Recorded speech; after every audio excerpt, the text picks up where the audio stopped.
ভালোবাসার নিদর্শন দেখানোর জন্য আনছো নাকি তোমাকে আরো বেশি বেশি ভালোবাসার জন্য আনছো? আসসালামু আলাইকুম। তো সৌদি আরব হচ্ছে নবীর দেশ, সেটা আমরা সবাই জানি। এছাড়াও এই দেশে রয়েছে এমন কিছু ঐতিহাসিক স্থাপনা যেগুলো দেখলে এবং জানলে আমাদের মনে দাগ কাটে। তো আজকে যাচ্ছি এমন একটা জায়গায়, অনেক দিন ধরে যাওয়ার ইচ্ছা ছিল, কিন্তু দূরত্ব বেশি থাকার কারণে আর যাওয়া হয়নি। তো আজকে ছোট বাচ্চা সাথে করে নিয়ে যাচ্ছি। জানি না সে রাস্তায় কান্নাকাটি করবে কিনা, তারপরও সাহস করেছি যে ওই জায়গাটা দেখবো, জানবো এবং আপনাদেরকেও দেখাবো। তো কথা না বাড়িয়ে চলুন যাওয়া যাক সেই বিশেষ জায়গায়, যেটা আপনারাও নিজের চোখে দেখবেন এবং এটার ইতিহাস সম্পর্কেও আপনারা জানবেন। তো শুরুতেই দেখা যাচ্ছে আমাদের রাজকন্যা তার বাবার কোলে উঠে বসে আছে। আম্মা, আজকেও কি কান্নাকাটি হবে? নো বলো নো। আজকে কিন্তু আমরা দারুণ সুন্দর একটা জায়গায় যাচ্ছি, যেটা তোমার শুধু দেখতে হবে তাকিয়ে তাকিয়ে।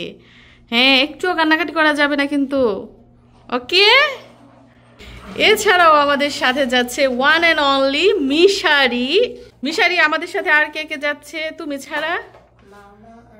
মামা আর মনিমা। তার মানে আমরা কয়জন যাবো আজকে? এখন সময় হচ্ছে দুপুর 2টার একটু কম। দেখতেই পাচ্ছেন আশেপাশে প্রচণ্ড রোদ এবং গরমেরও কিন্তু উত্তাপ রয়েছে। আর মিশারি তার বোনকে ঠেলতে ঠেলতে গাড়ির কাছে নিয়ে যাচ্ছে এবং আমরা পৌঁছে গেছি। তুমি ফার্স্ট টাইম ওইখানে যাচ্ছ এবং এত সুন্দর জায়গা, যেটা আমরা গুগলে সার্চ দিয়ে দেখেছি। তোমার কেমন লাগছে? আমার শুধু লং ট্রিপ দেখতে মন। ও, লং জার্নি দেখে তোমার ভালো লাগছে? আচ্ছা। তো মিশারি বলেছে লং ট্রিপ, তার মানে দূরের রাস্তা। আমি, মেয়ে এবং সবাই রেডি হয়ে কিন্তু এরই মধ্যে উপস্থিত হয়ে গেছি। এক্ষুনি আমরা যাত্রা শুরু করব। তো মেয়ের জন্য প্রয়োজনীয় জিনিসপত্র কিন্তু সাথে করে নিয়েছি এবং আমাদের জন্য পানি এবং অন্যান্য জিনিসও সাথে নিয়েছি। যে মিশারির মামা আর মামিও রেডি যাওয়ার জন্য।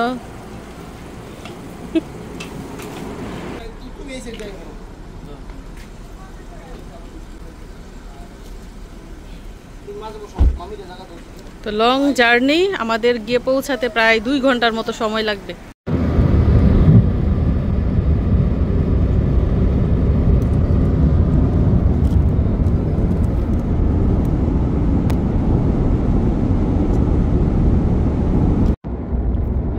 মিশারি গাড়ি চালাই আমাদের নিয়ে যাইতেছে সেই আল হাসা।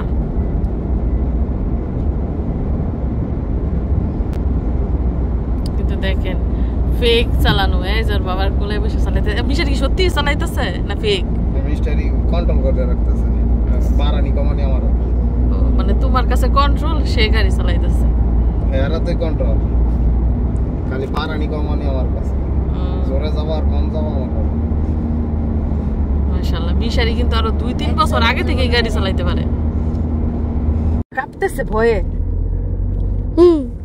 গাড়িতে উঠতে না উঠতে ভয়ে কাঁপতেছে, চোখ দিয়ে টল টল করে পানি পড়তেছে। এত দূরে তুমি যাইবা কিভাবে এখনই কান্না করলে? হ্যাঁ, উফ উফ ও আম্মা, আল্লাহু আকবার, সুবহানাল্লাহি। আমার দিকে তাকাই দিতে আজকে মনে ছিল যাইতেছে এনার্জি ড্রিঙ্ক। তোতনা আছে, তোতনা জুস, পেয়ারা, অরেঞ্জ, বিভিন্ন ফ্লেভার আছে। তো আমরা দাম্মামের খোবার থেকে এসেছি আল হাসাতে। সময় লেগেছে 2 ঘন্টারও বেশি সময়। গুগল ম্যাপ দেখতে দেখতে এসেছি। তো দেখতেই পাচ্ছেন সামনে রয়েছে পাহাড় আর পাহাড়। আমরা পাহাড়ের 4 দিক দিয়ে ঘুরছি। 160 কিলোমিটার রাস্তা পাড়ি দিয়ে এসেছি এবং পাহাড় হচ্ছে 15 কিলোমিটার পর্যন্ত বিস্তীর্ণ। তার মানে বুঝতেই পারছেন পাহাড়ি এরিয়াটা কত বড়। এসে তো পড়েছি, কিন্তু রাস্তা খুঁজে পাচ্ছি না ভিতরে ঢোকার, মানে গেট খুঁজে পাচ্ছি না। মিশারির আব্বু বহু বছর আগে এখানে এসেছিল, কিন্তু উনি চেহারা ভুলে গেছে। আগে একরকম চেহারা ছিল, এখন নাকি পরিবর্তন হয়েছে। তো আমরা লোকজনকে জিজ্ঞেস করছিলাম যে গেটটা কোন দিকে। তো ঘুরতে ঘুরতে অনেকক্ষণ পরে অবশেষে মেইন গেটটা খুঁজে পেলাম। আর গুগল ম্যাপ যে সবসময় সত্যি কথা বলে তা কিন্তু না, ঘুরিয়ে পেঁচিয়ে উল্টো জায়গায় নিয়ে যায়। তো নিজে রাস্তা না চিনলে কাউকে জিজ্ঞেস করে আসা উচিত, গুগলের উপর ভরসা করা উচিত না। যাই হোক, আমরা কিন্তু খুব কাছাকাছি চলে এসেছি। আমি খাও। আমার মজা বাগদানের মানুষ মামির মজা সে খেয়ে ফেলবো।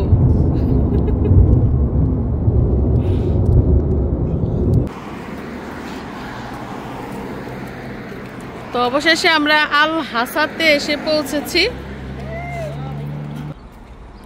Gate number 3, land of civilisation.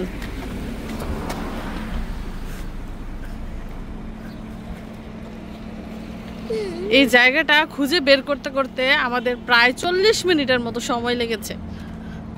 পাহাড়ের চতুর্দিকে আমরা শুধু ঘুরছি, কিন্তু গেট খুঁজে পাচ্ছিলাম না। গুগল ম্যাপ দেখে দেখে আসছিলাম, শুধু ভুল ঠিকানায় নিয়ে যাচ্ছিল। এখন কত দর্শনার্থীরা পাহাড় পরিদর্শন করে তারপর ফিরছে। অনেকে যাচ্ছে, অনেকে ফিরছে।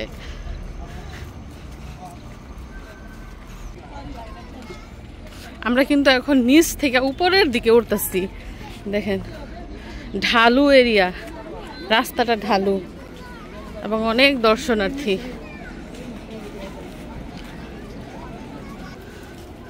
ল্যান্ড অফ সিভিলাইজেশন, এবং সামনেই হচ্ছে দেখেন বিশাল বড় মসজিদ।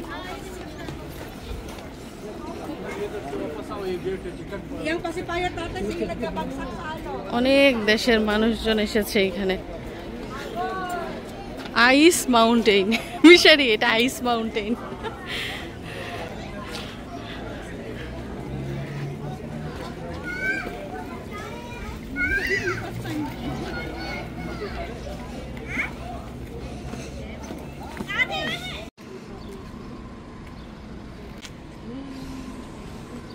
সারা রাস্তা কান্না করতে করতে আসছে গাড়ি থেকে নাইমে, এখন ঠান্ডা।